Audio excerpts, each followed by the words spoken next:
Nagsimula nang nakarating si Yekio sa hospital at tinanong niya ang nurse auntie ano po nangyari.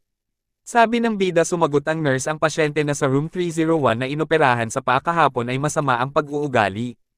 Pinatalsik niya ang apat na nurse at napakahirap niyang pakisamahan at habang umiiyak ang nurse ay tinignan ng isa pa nurse panggalon ni Yekio. Sabi nito Nurse Ye ikaw ang nakatoka kay Miss Lin sa room 301 ngayon, at nagulat ang bida at sabi pa nito ako, bakit? At sabi naman nag-nurse na hanggal bilasan mo.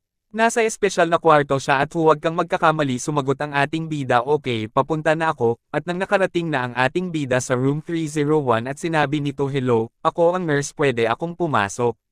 Sumagot ang babae na si Emslyn pumasok ka. Dagdag pa nito, bagong nurse ka. Nabighani ang ating bida sa nakita niyang dalaga at sabi pa nito sa kanya isip pa ang ganda nito. At nakalapit na ang bida at bigla nagsalita ang babaeng si Emslyn pinadalang ako ng lalaki nurse. Baliw ang hospital